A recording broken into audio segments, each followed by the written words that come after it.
I used to laugh when I saw lines like this. I mean, come on. I sacrificed my entire life for others and lost myself. Sounds dramatic, right? Sounds like something you scroll past while thinking, yeah, everyone thinks they gave more than they got. I thought that too. And then I watched people stop scrolling because that sentence right there, it pokes something. It makes your chest tighten just a little. Not because it's loud, but because it's quiet. Because part of you whispers, what if that's me? The thumbnail says it louder though. I sacrificed my entire life. I tolerated the pain, the silence, the neglect, until that moment changed me forever. When I first saw those words written down, I actually smiled. A small one. The kind you make when you don't want anyone to ask questions. Because the truth is, none of those words felt heavy back then. They felt normal. Pain was just part of the day. Like waking up with stiff knees or forgetting where you left your glasses. Silence. Oh, that was peaceful, I told myself. Better than fighting. Neglect? Ha ha ha. I called it independence. I called it being strong. You probably clicked because you think you know where this is going. You're imagining some big dramatic betrayal, some loud argument, some moment where someone slammed a door and everything shattered. I wish it had been that simple. At least then I would have known when it started. But that's not how it works when you lose yourself slowly. I'm an old woman now. People hear that and picture a rocking chair, soft sweaters, gentle days. Let me tell you something funny. The older you get, the louder your memories become. They don't fade. They line up. They wait their turn. And when it's quiet, when there's no one asking you for anything anymore, they start talking all at once.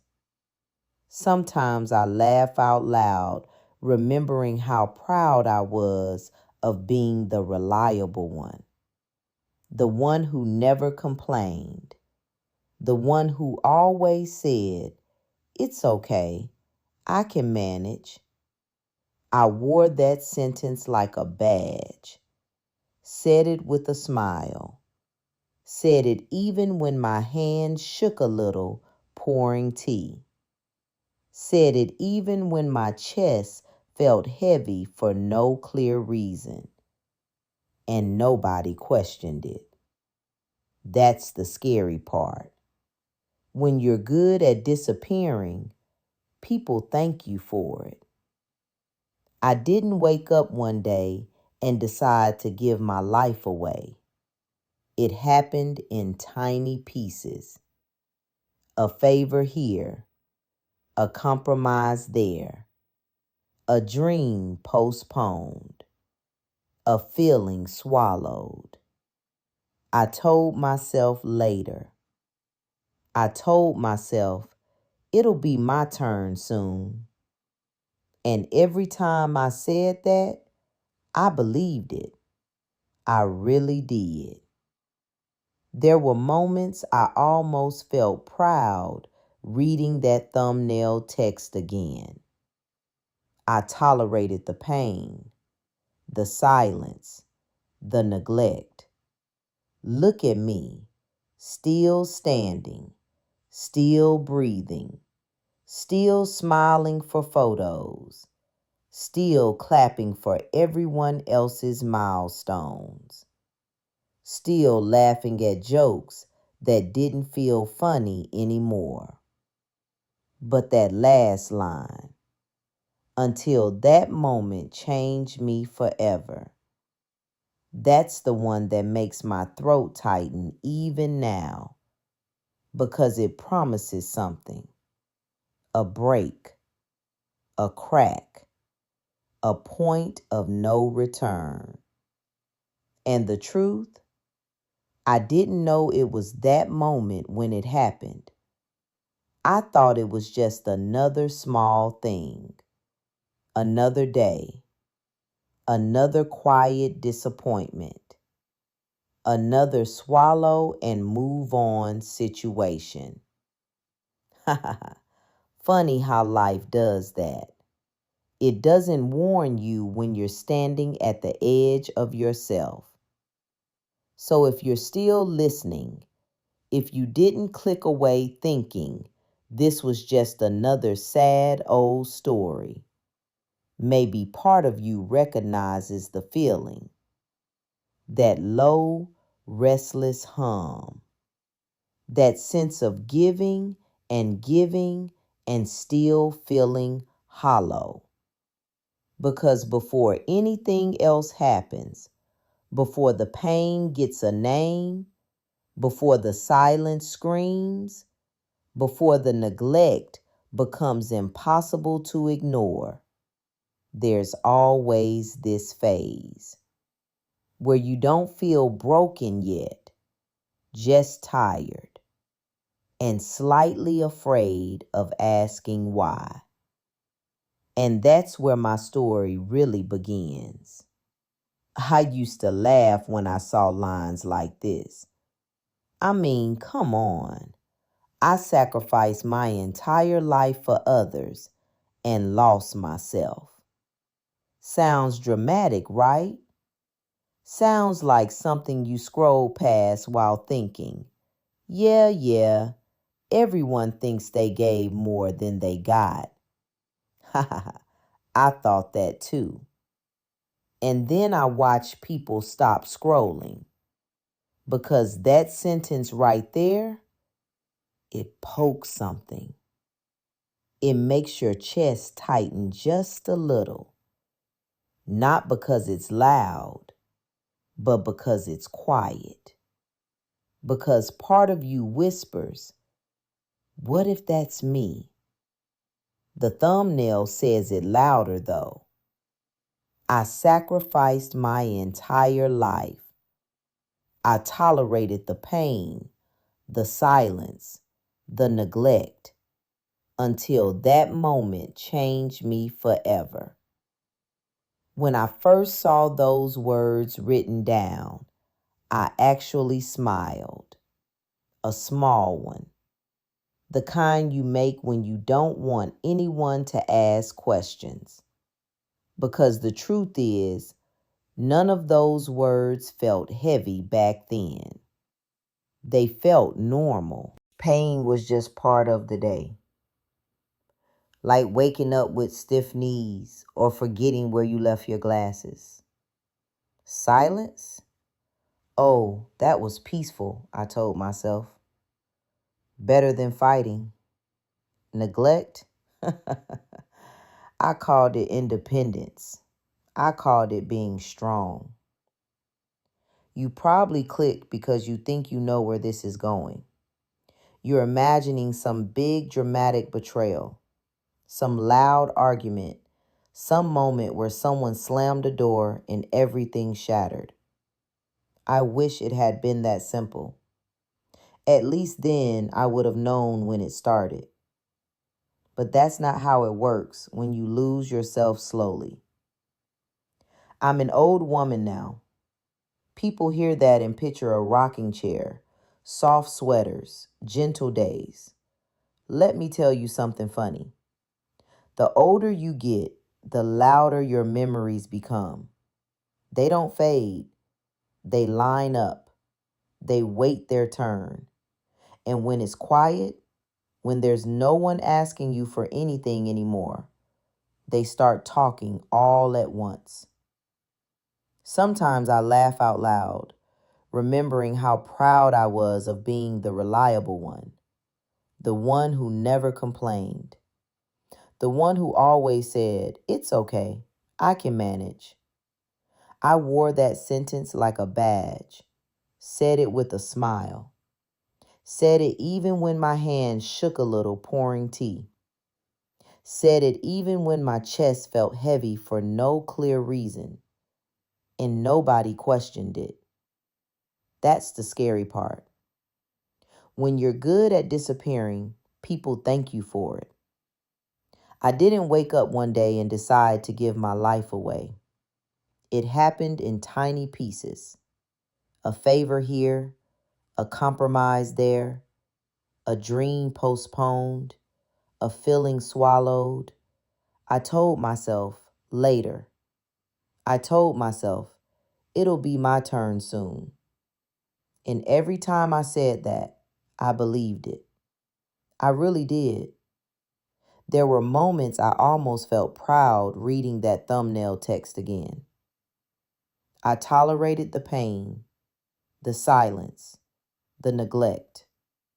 Look at me, still standing, still breathing, still smiling for photos, still clapping for everyone else's milestones, still laughing at jokes that didn't feel funny anymore.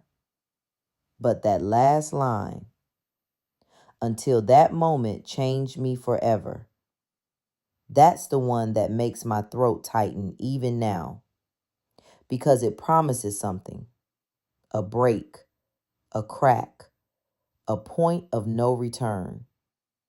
And the truth, I didn't know it was that moment when it happened. I thought it was just another small thing, another day, another quiet disappointment, another swallow and move on situation. Funny how life does that. It doesn't warn you when you're standing at the edge of yourself. So if you're still listening, if you didn't click away thinking this was just another sad old story, maybe part of you recognizes the feeling. That low, restless hum. That sense of giving and still feeling hollow. Because before anything else happens, before the pain gets a name, before the silence screams, before the neglect becomes impossible to ignore, there's always this phase where you don't feel broken yet, just tired and slightly afraid of asking why. And that's where my story really begins. If you had asked anyone back then who I was, they would have smiled first. That kind of smile people make when they think they're about to say something nice. Oh, she's strong. She's reliable. She's always there. I heard those words so often, they started to sound like my actual name. Funny how nobody ever says, she looks tired, or she looks lonely. Those words don't fit as nicely in conversation. I learned early how to be useful, not special, not loud, useful. There's a difference, you know. Useful people get invited everywhere. They just don't get noticed when they stop showing up. I was the one who remembered birthdays, who filled in the gaps, who stayed late when everyone else had already decided they were done. I didn't mind, or at least that's what I told myself while tying my hair back and saying, it's fine, really. There was comfort in being needed, a warm, steady kind of comfort, like sitting near a heater that's just strong enough to keep you from freezing, but never enough to let you relax. I told myself this was love, or duty, or purpose. sometimes all three. I wore it like a coat, even when it got heavy, especially when it got heavy. People think sacrifice is loud, that it comes with big speeches and tears and applause. Mine came quietly. It came in canceled plans, in dreams I folded neatly and placed on a shelf, in opinions I swallowed because they might make someone uncomfortable. I became very good at reading rooms, at adjusting myself just enough so no one else had to. And I laughed. Oh, I laughed a lot. A soft laugh, an easy one. The kind that smooths over awkward moments. The kind that says, "Don't worry about me." I laughed when I was overlooked. I laughed when my work was called help instead of talent. I laughed when people said, "You're so patient," as if patience doesn't cost anything. There were days I caught myself in the mirror and didn't linger. Just a quick glance, enough to make sure I looked presentable, enough to confirm I still existed. Then I'd turn away. I didn't want to ask questions I wasn't ready to answer. Questions like, when was the last time you chose something just because you wanted it? But here's the part that still stings. I was proud of this version of me. I defended her. If someone hinted that I gave too much, I brushed it off. No, no, I'm happy. This is just how I am. I said it so convincingly, I almost fooled myself. Almost. There were little signs, of course. A tightness in my chest when I sat alone at night. A strange emptiness after everyone left, after the thank yous faded. A silence that didn't feel peaceful anymore. It felt expectant, like it was waiting for me to admit something. Sometimes I'd imagine another life, just for a second, a version of me who said no without guilt, a version who didn't explain herself. The thought felt exciting and terrifying at the same time. I'd shake it off quickly, like brushing away a bad thought. Who do you think you are? I'd tell myself. Be grateful. And so I kept going, being the good woman, the understanding one, the strong one, the one who never made a fuss. From the outside, it looked like stability, like grace, like control. Inside, though, something was quietly shrinking. Not enough to notice yet, not enough to stop me, just enough to make me wonder, late at night, why being needed still felt so lonely. And that question, that tiny, dangerous question, was about to get much louder. People think pain announces itself, that it kicks down doors, raises its voice, leaves bruises you can point at and say, "There, that's it." Mine didn't do any of that. Mine learned how to whisper. It learned how to sit politely in the corner and wait until I was alone. The pain I tolerated never screamed. It didn't have sharp edges. It was dull, repetitive, the kind that settles into your bones and makes you forget what comfort ever felt like. I'd wake up already tired, already bracing myself, even on days when nothing bad was supposed to happen. That should have scared me. Instead, I called it being responsible. Silence was worse. Not the peaceful kind, the kind where your phone doesn't ring, where your name isn't called, where decisions get made around you, not with you. I learned how to fill that silence with noise of my own making. Dishes clinking, the radio playing low, my own voice saying, "It's okay," out loud, just to hear something human in the room. Neglect is a strange thing. It doesn't feel like cruelty at first.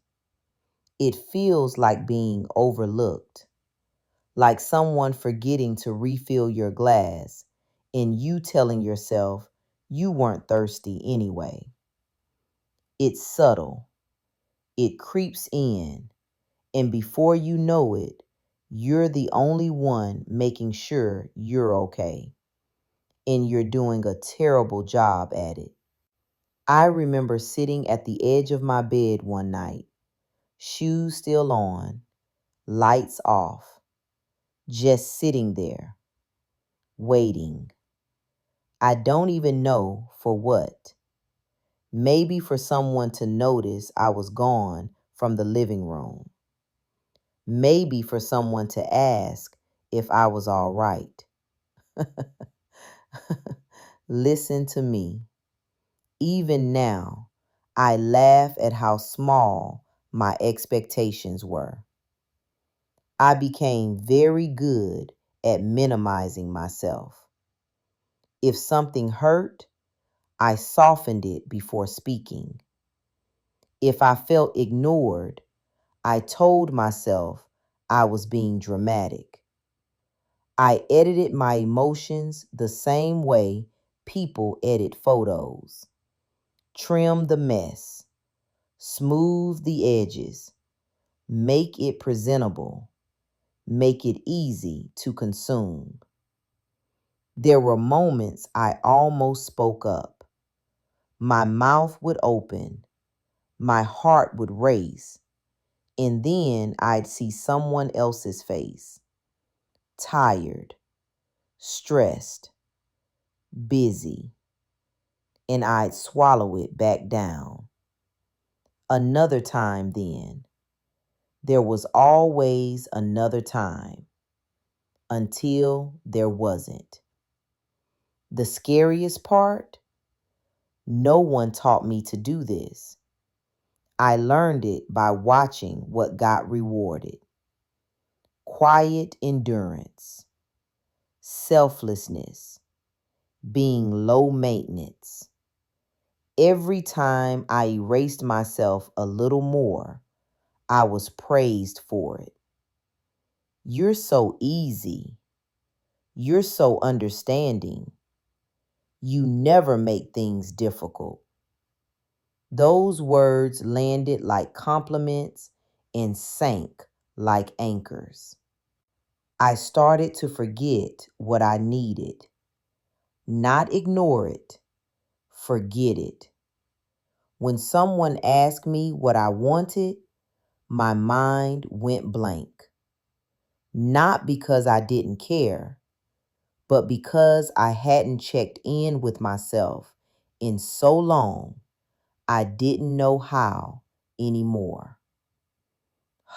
Ah, that realization hurt more than any argument ever could. At night, fear would creep in softly. Not fear of something happening, fear that nothing ever would. That this quiet shrinking was my whole life. That I'd wake up old one day, surrounded by memories of everyone else's dreams, and wonder where mine went. I told myself I was overthinking. I told myself this is just how life is. But deep down, under all that tolerance and patience and forced calm, something was starting to panic. Because pain you can name is manageable. Pain you can fight has shape. But pain that goes unnoticed, that's the kind that eats you alive, slowly, politely, until one day you realize you don't recognize your own reflection anymore. And that realization, it was getting closer. I should have known something was off that morning. Hair a mess, tea cold, shoes half tied, and I muttered under my breath, "All right, let's get this over with." Not loud, not funny, just a sound to fill the quiet. Her name was Clara, my neighbor, always knocking, always needing something. That day, she asked me to watch her twins last minute. Of course, I said yes. My body stiffened the second I agreed, automatic, like a machine. But my mind had started noticing. The twins ran in screaming. Juice spilled across the floor, and I moved like I always did, calm, reliable, invisible. Until Clara, smiling casually, said, "You always handle everything. Honestly, I don't know how you do it."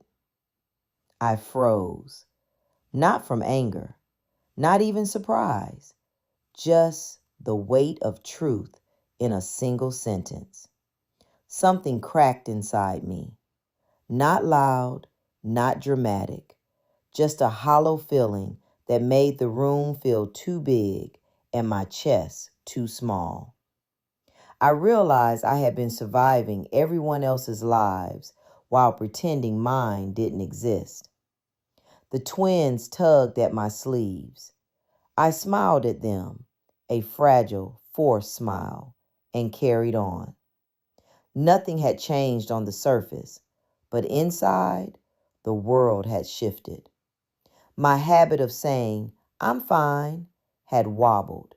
I could feel it. By the time Clara left, waving and thanking me, I was quiet. Not the comfortable quiet of early mornings, a tight, uneasy silence that left me noticing the emptiness in my apartment, the cold dishes, the quiet phone. My own life felt like it was sitting in the corner, waiting to be seen, waiting for me to stop moving for everyone else. And then, slowly, the fear came creeping in.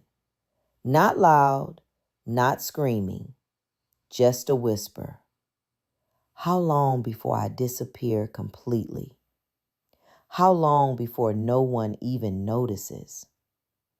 That was the first day I understood the cost. Not in aches or sighs, not in quiet nights alone, but in real life.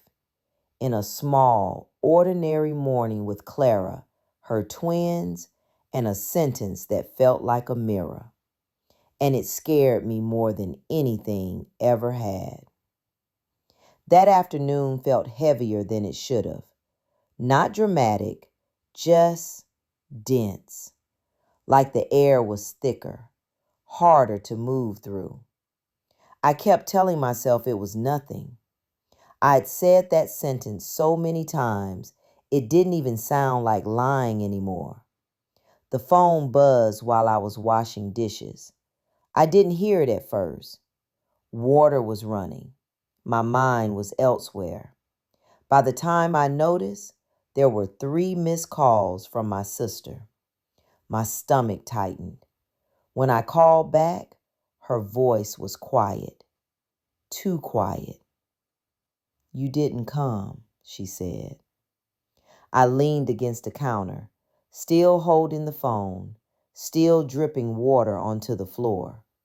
I started to explain, automatically. The twins, Clara, the timing, the way things just piled up. She didn't interrupt. Then she said, it was the cardiology appointment. That word hung there between us. Cardiology. Heavy, final sounding. The kind of word you don't forget once you hear it. They needed someone with her, my sister added. She kept asking for you. My mouth opened. Nothing came out.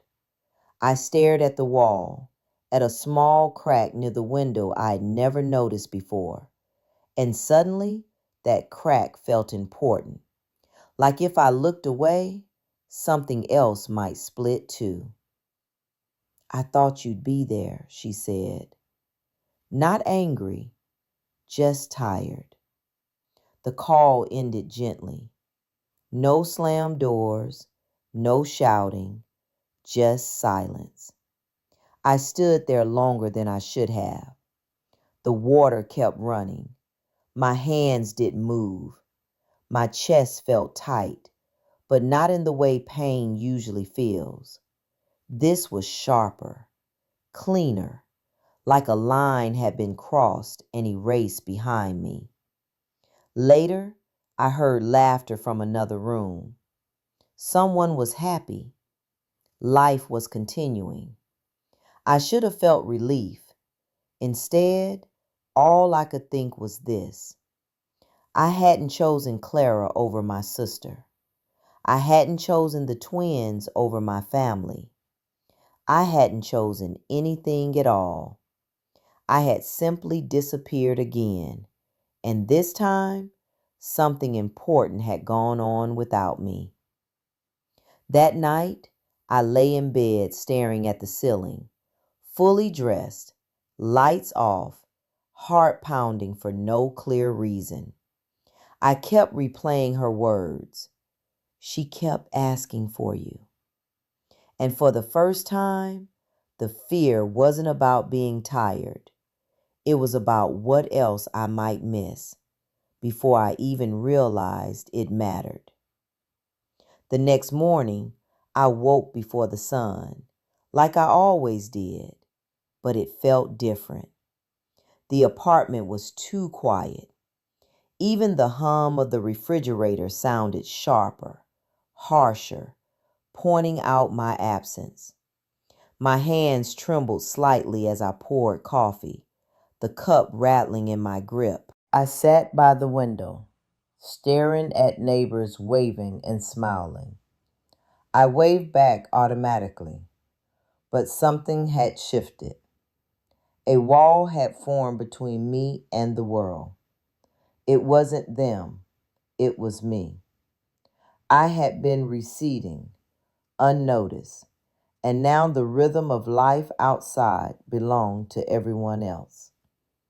The missed cardiology appointment kept looping in my mind.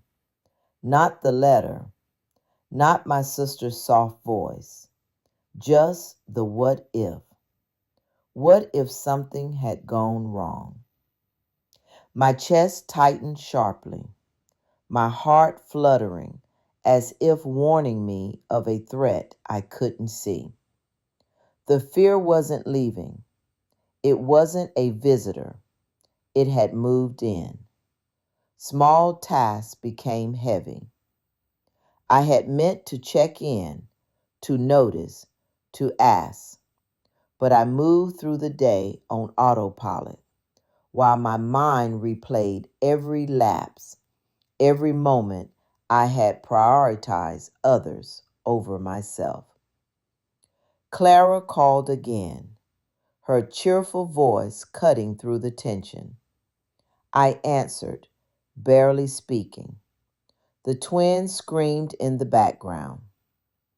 I forced a faint smile, masking the panic coiling in my chest. My hands clenched slightly around the phone, knuckles white. I was holding everything together on the surface, but inside, something had shifted irreversibly. Evening came, but exhaustion wasn't physical. It gnawed quietly into my bones. I caught my reflection while brushing my teeth. The woman staring back wasn't unfamiliar, but she was fading, hollow around the edges, as if someone had begun erasing the color from her life. I tried to distract myself with chores, dishes, laundry, organizing. Even those felt heavy. Thoughts wandered to miss moments, things I could have noticed, people I had let down without realizing. By nightfall, I lay fully dressed on the bed, lights off, heart racing. Fingers dug into the sheets as a shaky breath caught in my throat. The question whispered through the dark, relentless and small. How much more can I give before there's nothing left? The whisper echoed in the room, in the hum of the dishwasher, in the flicker of the nightlight. My chest tightened, pulse skipping, and the ache inside me stretched deeper. Outside, life went on. Neighbors laughing, lights flickering, mundane rhythms carrying everyone forward.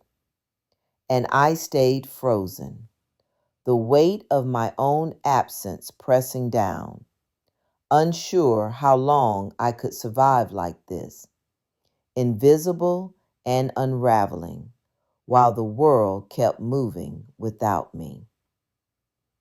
The morning started like any other, but there was a heaviness I couldn't shake. I walked into the living room, noticing the envelope lying on the coffee table.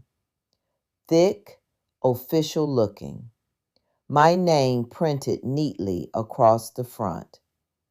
I picked it up and froze. A shut-off notice from the electricity company. Payment overdue. The deadline had passed weeks ago, buried under all the things I had put first.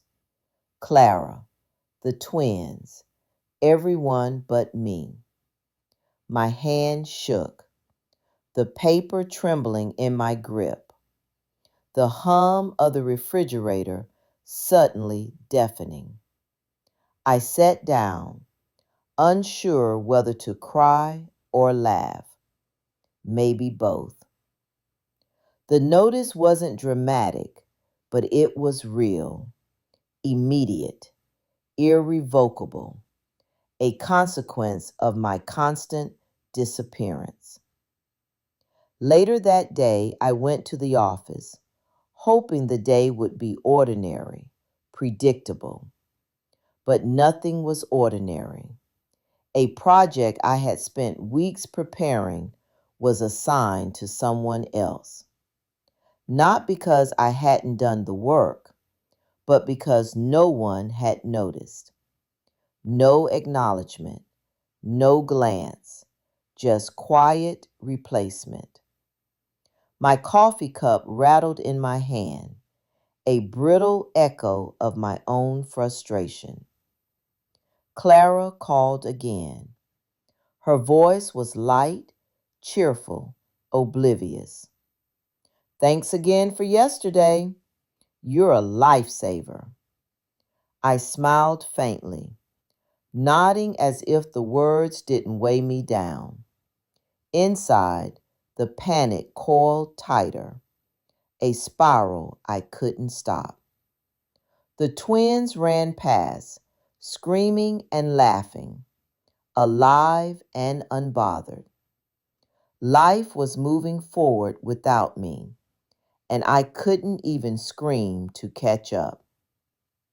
Evening came, and I tried to settle into some semblance of normal, but nothing felt normal anymore.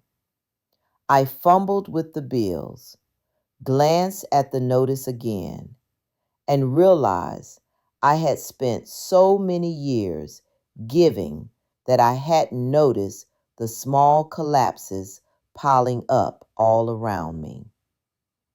Then my niece ran in, holding a drawing for me, bright, cheerful, meant to make me smile. The question whispered, small but insistent. How much longer before there's nothing left of me to save? The phone buzzed again. Clara's name flashed across the screen. I stared at it, hand hovering over the device, nails brushing the edge. My chest tightened, not the familiar ache, but a sharper, insistent pulse. I should have answered. I always did. Always said yes. Always ran. Always fixed things. But this time, something inside me trembled. I exhaled slowly, almost silently, and pressed ignore. The screen dimmed. Clara's name disappeared. And for the first time in years, I didn't pick up. My hand fell to my lap, trembling slightly, the weight of the choice pressing in. Not dramatic, not loud, just irreversible. The apartment felt heavier, quieter, yet somehow real. For the first time, the stillness wasn't suffocating. It was mine. Later, the shut-off notice caught my eye again. I picked it up, fingertips brushing the envelope like it was a fragile animal. For a long moment, I considered calling the company, apologizing, begging for more time. And then I didn't. I set the notice aside, not resolved, not triumphant, just abandoned.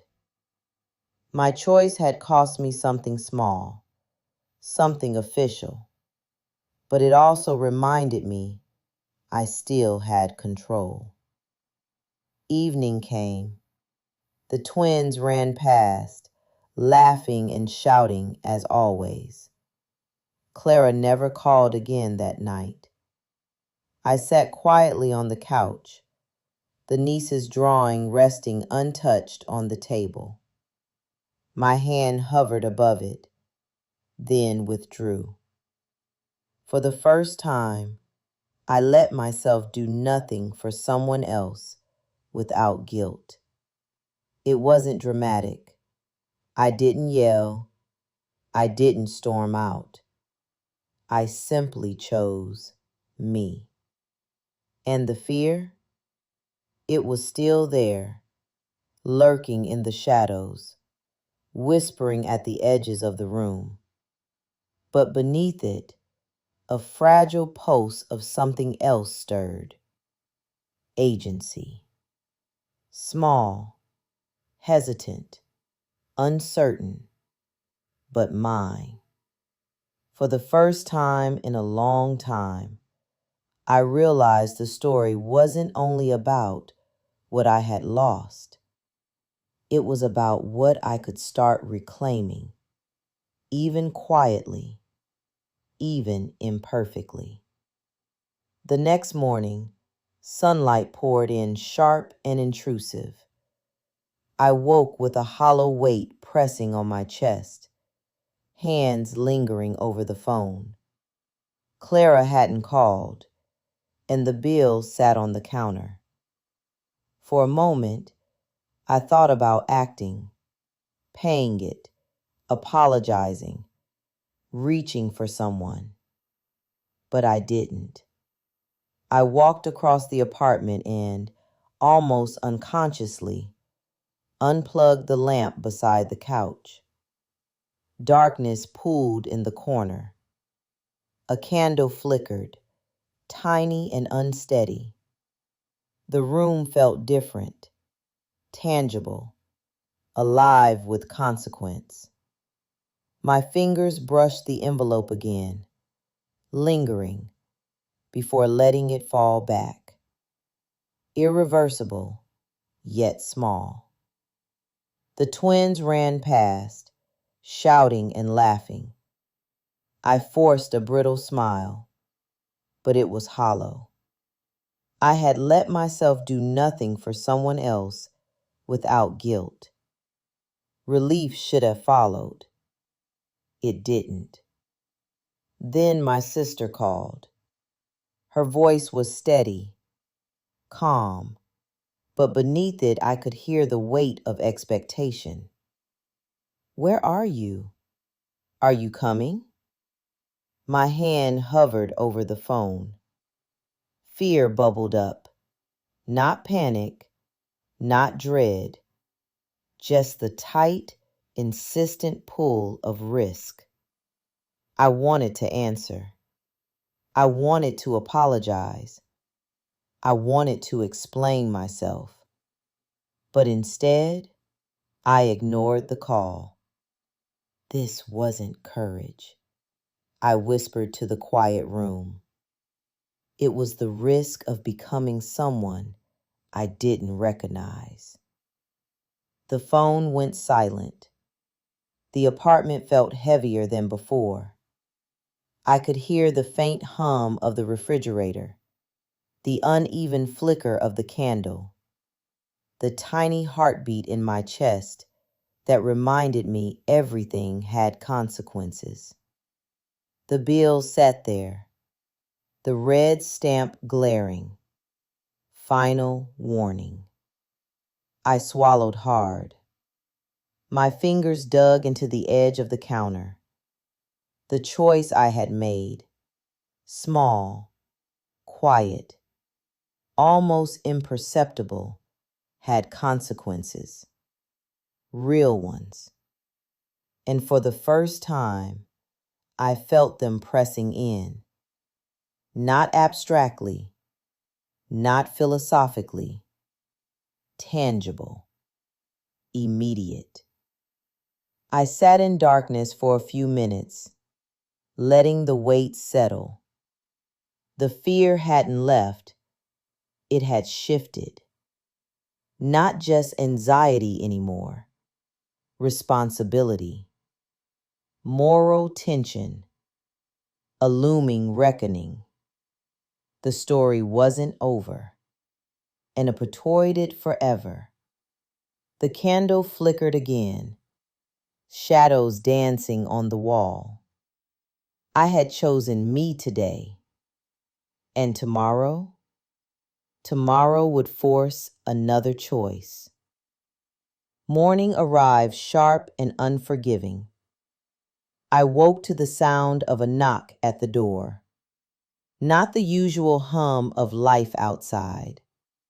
Not the twins' laughter, but a firm, deliberate knock that beyond my heart sees. I froze, hand hovering near the doorknob, pulse doubling. The old reflex to laugh, to dismiss, to pretend everything was fine, rose in my throat. But this time it stuck, brittle and hollow. I didn't answer.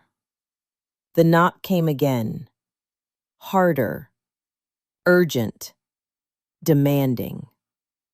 My stomach knotted. The electricity notice lay on the counter, red stamp glaring back at me like accusation. The choice I had made yesterday, ignoring calls, leaving the bill, is no longer abstract. Consequences had a shape, and they were standing at my door. I heard voices, unfamiliar. My hand trembled as I moved toward the peephole. A utility inspector, a formal notice in hand. the power could be cut tonight, and I was the reason. I wanted to apologize, to explain, to beg, but the words wouldn't come. My body stiffened, and for the first time in years, I felt the full weight of my own absence. It wasn't guilt. It wasn't shame. It was exposure. And then my phone buzzed again. My sister, her name flashing, impatient, almost accusing. The sound made my chest tighten further. I knew she had noticed my silence, my avoidance, my choice. I wanted to answer. I wanted to smooth over the cracks, to tell her it was fine, to reclaim the girl I used to be, the one who could always fix everything. But I didn't. I let it ring. The room felt alive with tension. Candle flickered, shadows stretching across the walls, the twins' laughter muffled in the distance. And in that charged silence, I realized something terrifying. Choices have consequences, and even small, quiet ones could ripple farther than I had imagined. I sank to the couch, gripping the edge.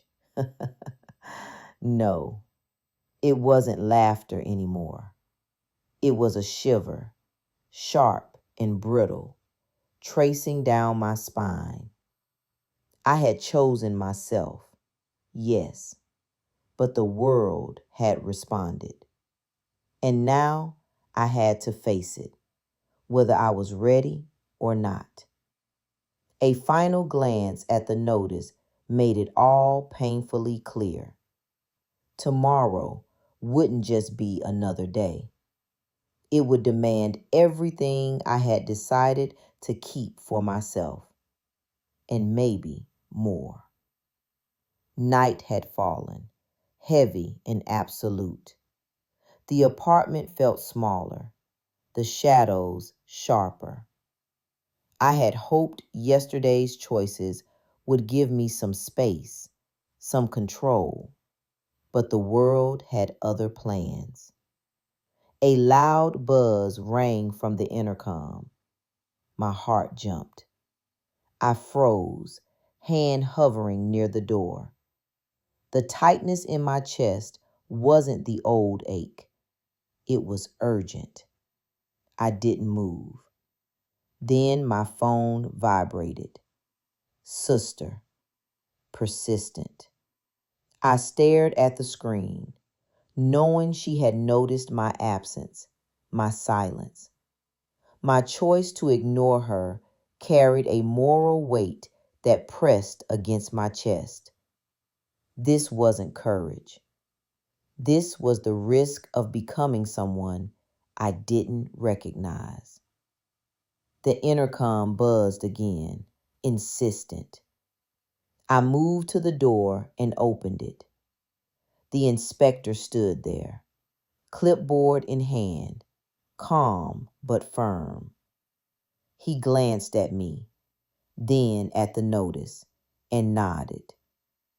Payment must be made by tomorrow, or the electricity will be cut. A cold hum stopped in the apartment. The fridge went silent. The hallway light flickered once, then died. Darkness filled the corners, pressing in. There was no ambiguity now. The consequence was real. I exhaled, slow and deliberate. My fingers brushed the door frame, then reached for the candle and lit it again, its tiny flame trembling in the dark. I pulled the bill closer, letting it rest in front of me on the table. Small actions, but mine.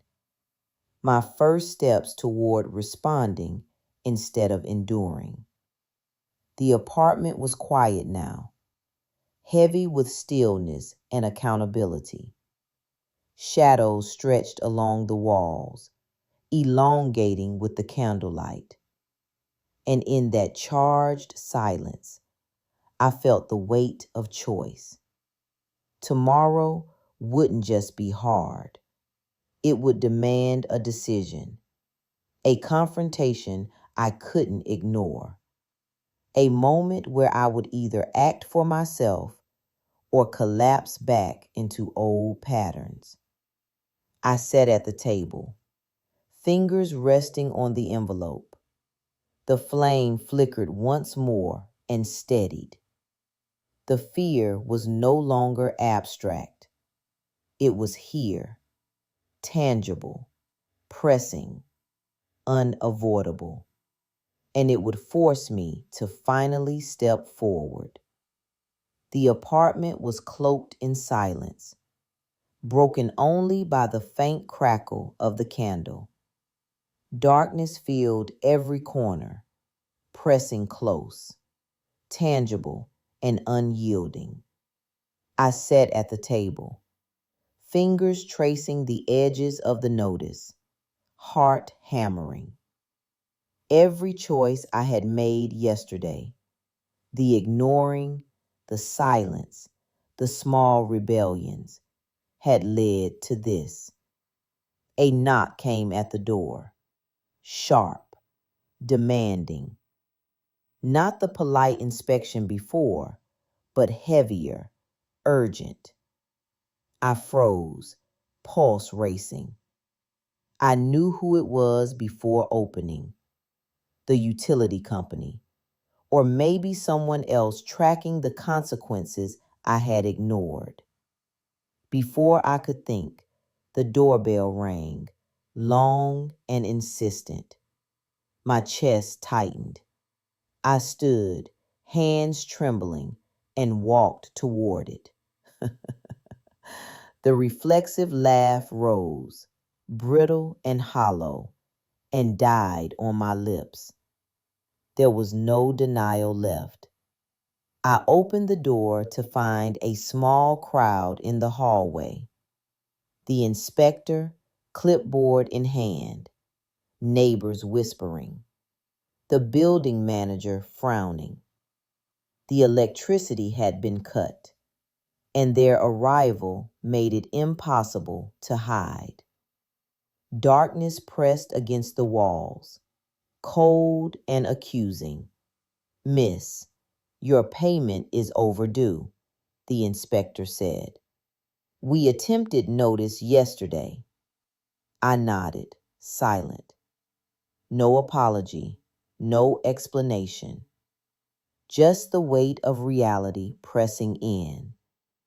My fingers grazed the envelope, and for the first time, I picked it up, pulling it closer. Action, response, not endurance. One neighbor shifted about the outage. I realized the cost of yesterday's inaction wasn't abstract anymore. My choices had touched the world beyond my apartment. The twins' schedule disrupted, neighbors inconvenienced, my sister's worry magnified, and I had caused it. A soft sigh escaped me. The candle flickered, casting jagged shadows across the walls. I exhaled again, deliberately this time, feeling the tiniest pulse of control return. Fear was still there, sharp and immediate, but now it was anchored in action. Tomorrow would demand more, not reflection, not waiting. Confrontation. Choices that couldn't be ignored. And I knew, finally, I would have to step fully into them or lose even more of myself. The apartment was quiet now, but the silence wasn't safe. It was heavy, pressing. Darkness lingered where the lights had gone. The hum of the fridge replaced by nothing. I sank into a chair, fingers wrapped around the envelope like a lifeline. The world outside my apartment had intruded, and I couldn't pretend it didn't exist. A knock echoed, smaller this time, almost timid. My sister's voice floated through the intercom. "Are you okay?" I tried calling. I swallowed. For a heartbeat, I thought about ignoring her again, retreating into my shell, letting the fear win. But the envelope in my hands, the silence of the apartment, the neighbor's eyes still lingering outside the door, it all pressed me forward. Slowly, deliberately, I picked up the phone. "Hello?" I said, voice barely above a whisper. It cracked. Relief, guilt, and fear tangled together, sharp and immediate. My sister's voice softened on the other end, worry easing into something else. Hope, maybe. Then another sound. The building manager returned, clipboard tapping against his hand. "Miss, are you going to settle this today?" I realized for the first time that action wasn't about grand gestures. It was about showing up, even if my hand shook, even if my chest ached. I pulled the envelope closer to the table, checking the amount, fingers brushing the paper like it could anchor me. This was my responsibility, my choice. And for the first time, I felt the smallest spark of control. The candle flickered, shadows dancing as though mocking me, daring me to retreat.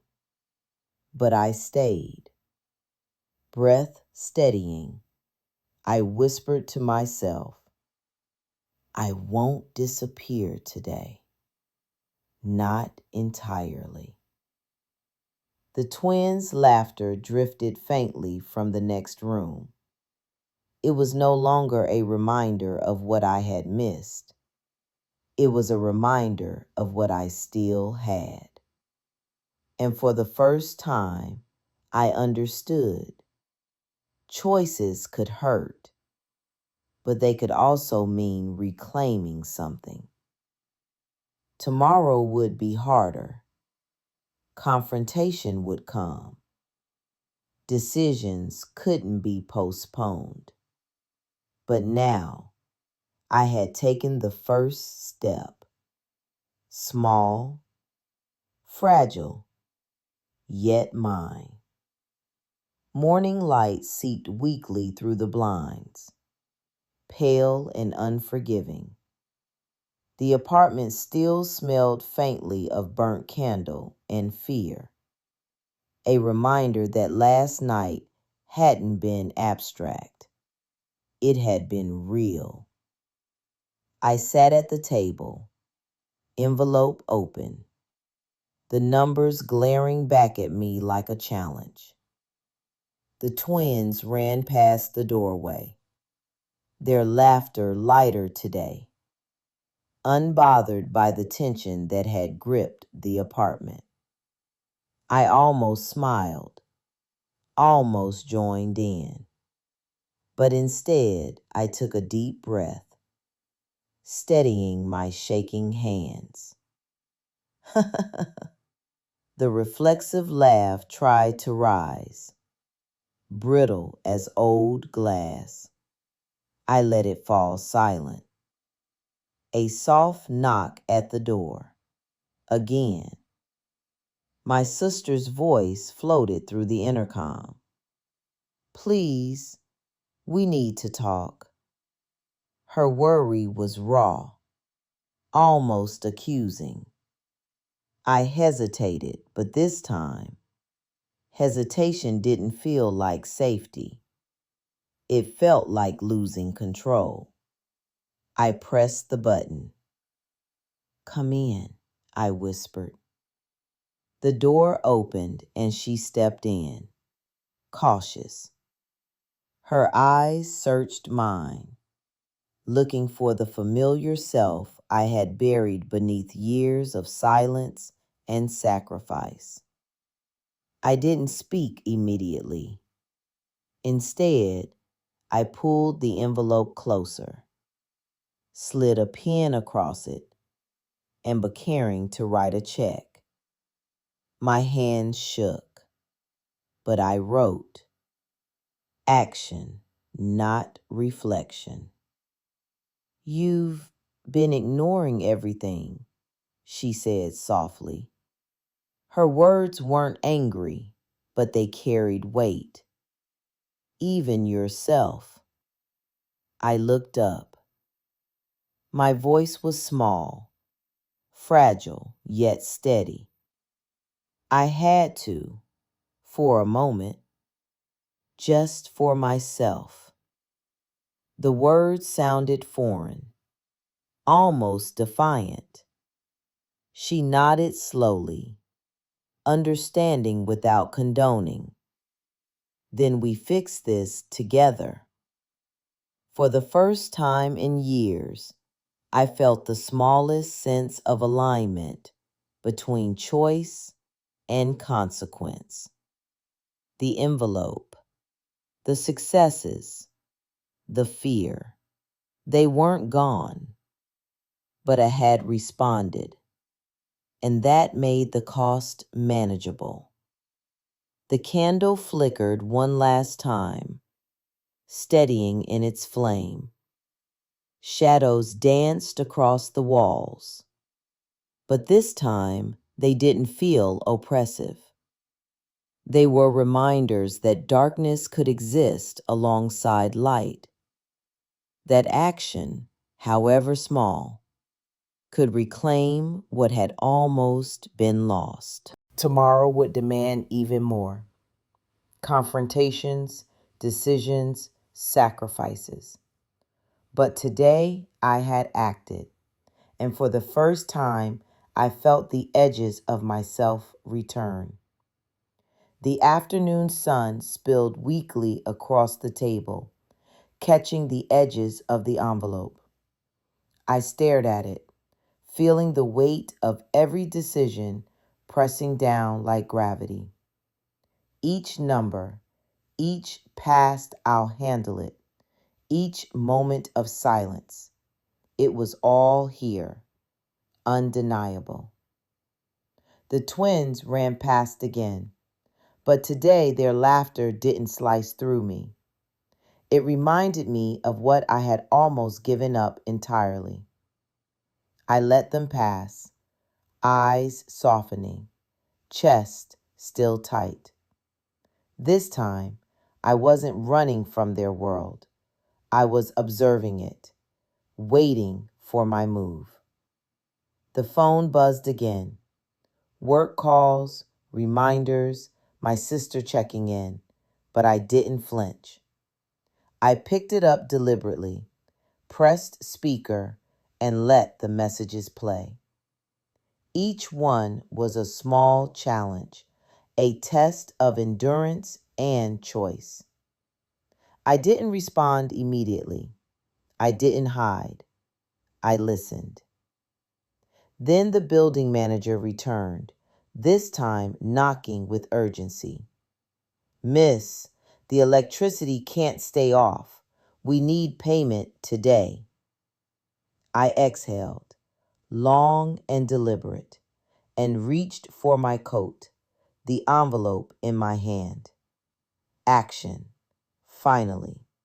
Not hesitation, not endurance. I would leave the apartment, face the office, confront the reality of my choices. Fear clawed at me, but beneath it, a strange pulse of resolve began to grow.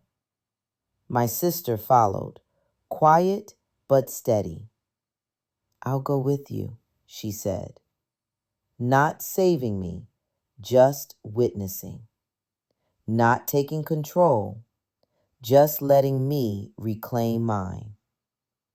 The door closed behind us, heavy with finality. Shadows fell across the empty apartment. I glanced back once. The darkness wasn't a threat anymore. It was the canvas of what I had survived, the proof that I had endured long enough to act. Outside, the world didn't pause. Cars hummed, neighbors moved, life pressed on. But this time, I moved with it, not behind it. The envelope was my anchor, the small choices my tether. And for the first time in years, I felt the tiniest, fiercest spark of me returning. Tomorrow would demand more. Tomorrow would challenge me further. But today, I had stepped fully into action. And that was the moment I realized surviving wasn't enough. I had to live on my own terms. The office smelled of paper and stale coffee, a world apart from my apartment's quiet tension. I clutched the envelope like a lifeline, every step toward the counter making my chest tighten. The numbers inside weren't abstract anymore. They were real, unavoidable. I laid the envelope down, fingers brushing the edge. The laugh tried to rise, brittle and awkward. I swallowed it, letting seriousness anchor me. This wasn't a rehearsal. There was no undoing what I had delayed for so long.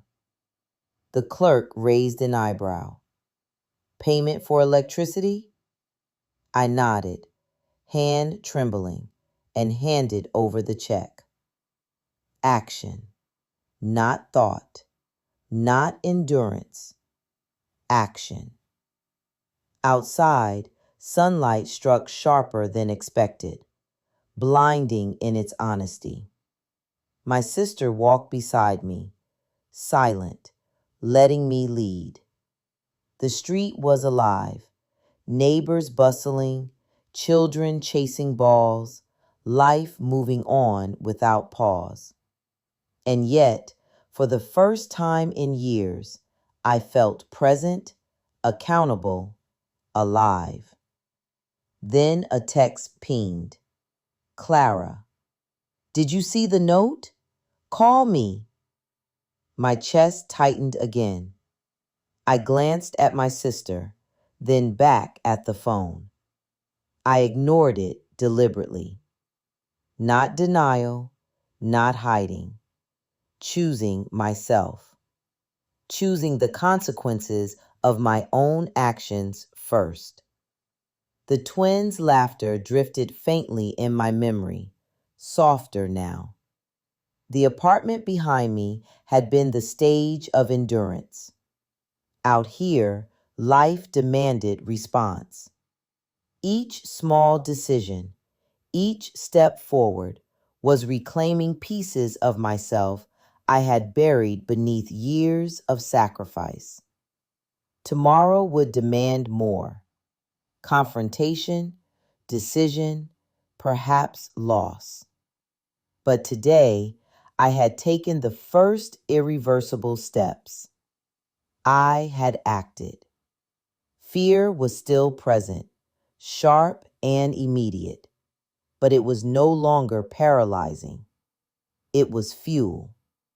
And in that moment, I realized the life I had given away, silently, endlessly, could be reclaimed, one choice at a time.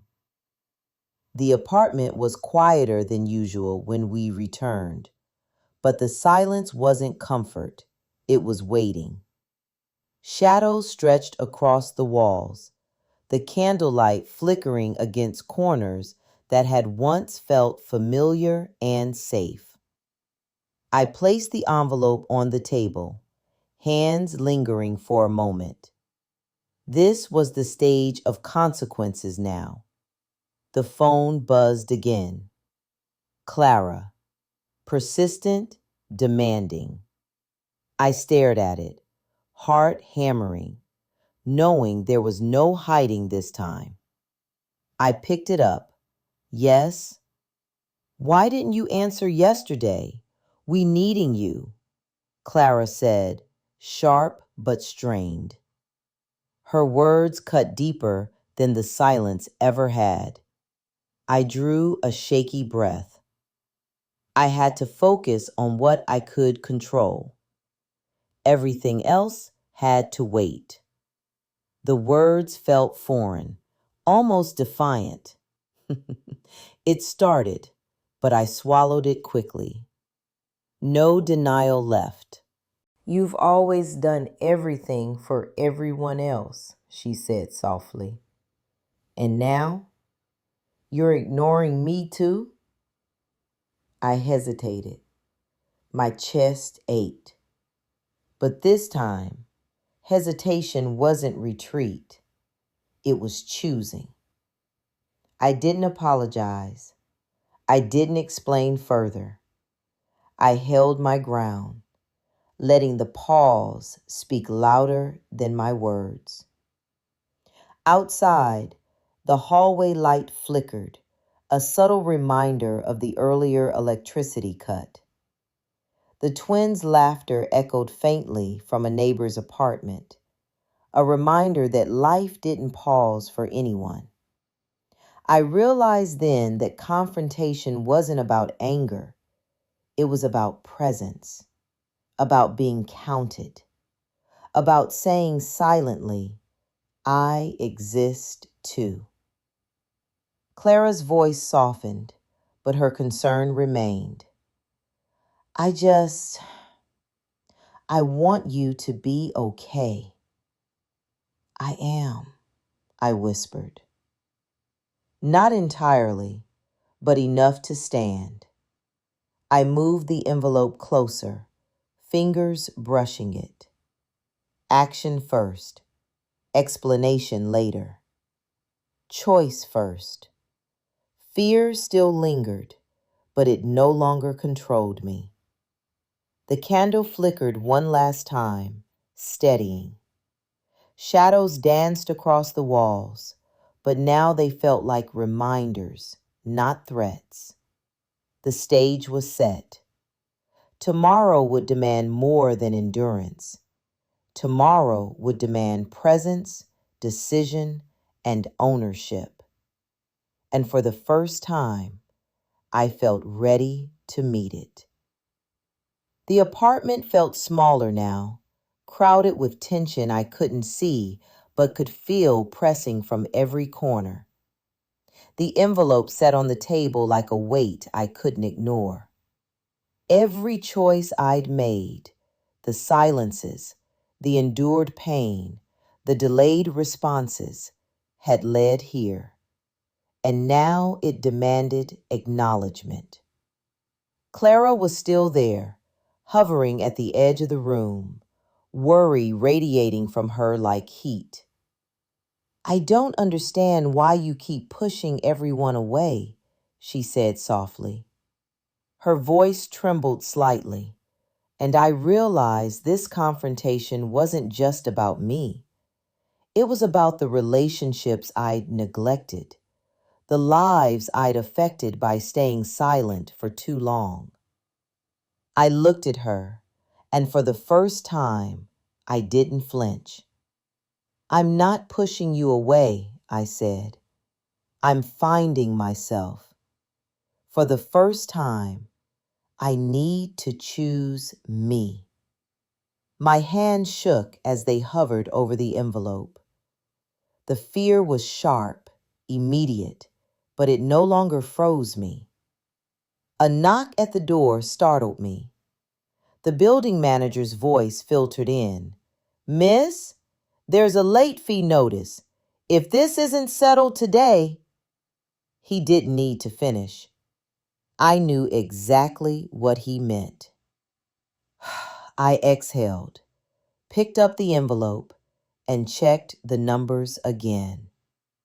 Every small decision, every action now carried real, irreversible weight. Adrenaline and fear collided in my chest. I stayed anyway. I had to. I wrote the check, the pen scratching sharply against the paper. Action, not thought, not waiting. This is mine. Outside, I could hear life carrying on. The neighbors talking, children running and laughing. But it no longer felt like it was moving past me. It was moving with me. Each small decision, each step forward, reclaimed pieces of myself I had buried beneath years of sacrifice. The candle flickered, then steadied, as if acknowledging my resolve. Shadows stretched, but no longer threatened. They were markers of survival, endurance, and choices finally made. And as the apartment settled into quiet again, I understood. The fallout was real, consequences unavoidable, but AI was ready. Tomorrow would demand more. Decisions wouldn't be easy. Sacrifices might still sting, but for the first time, I wake still them. I was relying myself. The morning light cut through the blinds like sharp edges, painting stripes across the floor. I stood at the window, envelope still in hand, feeling the weight of every past sacrifice pressing down. Today wasn't about endurance. Today was about consequence, choice, and vocal truth. Clara appeared in the doorway, hesitant, concern written across her face. I don't want you to burn out, she whispered. But I shook movement deliberate, steady. No more burning out. Not for anyone. Not anymore. Core, but it was mine. Unfiltering, unedited. The beds, the missed calls, the expectations, they were all here. Tangible, demanding action. I didn't hide or flunch. I moved deliberately, sorting papers, making calls, facing each consequence in turn. Brittle and awkward, it contrary based. But I could let it fade, replaced by sharper focus. The twins' laughter drifted from the street below. Their joy no longer pierced me. It wresting me of life itself, of movemented and excuses. I softened briefly, not out of relief, but recognized. Life besides waited for, and each decision I made today carried a cost. Every vocal ripple longed outward. Clara watching, my sister building supporting, the building yet with every victories, I felt pieces episodes working. Small, fierce waking, past watching the yours of sacrifice. By evening, the apartment was quiet but alive. Shadows stretched across the walls, not threatening but familiar. I looked around and realized surviving wasn't enough. Endurance wasn't a life. I had to claim it fully.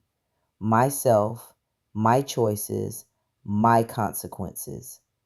For the first time, I wasn't just existing in the gaps left by others. I was here, fully, completely.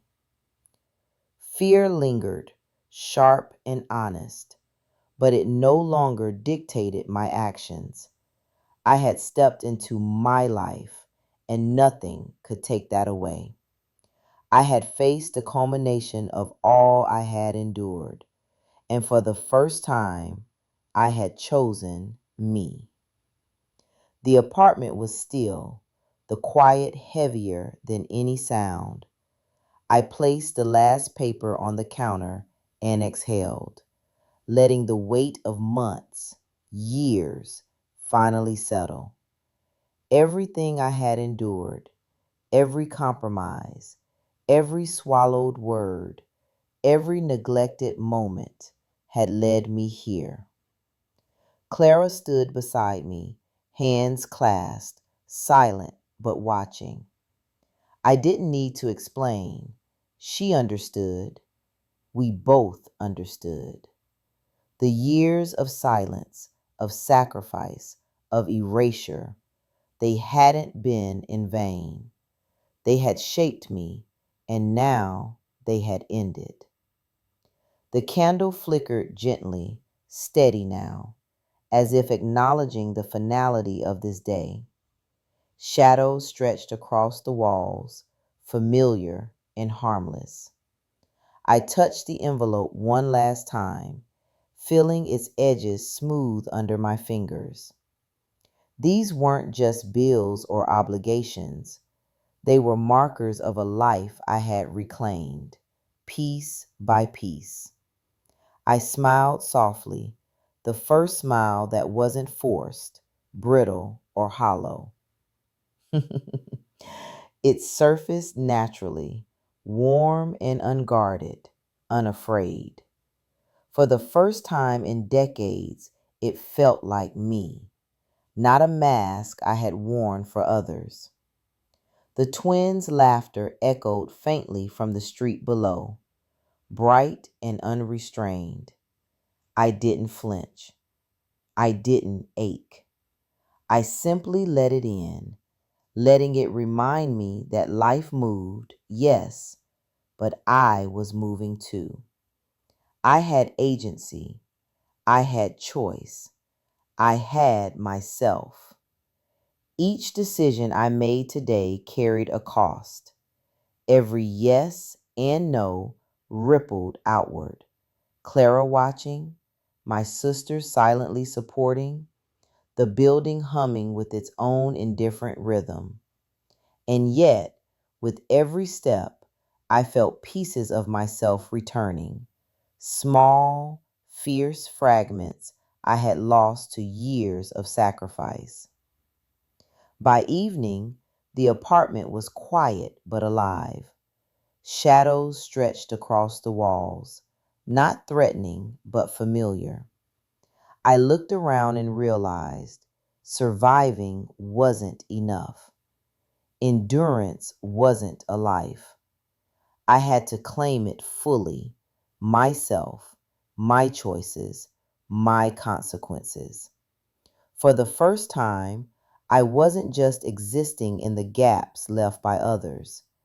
I was here, fully, completely. Fear lingered, sharp and honest, but it no longer dictated my actions. I had stepped into my life, and nothing could take that away. I had faced every cost, every consequence, every moment I feared losing, and I had found myself. I sank into the chair by the window, letting the stillness wash over me. No regrets, no apologies, only the quiet, unshakable knowledge that I was here, fully, wholly, undeniably me. In that quiet, I knew I had sacrificed enough. I had suffered enough. I had finally, irrevocably returned to myself.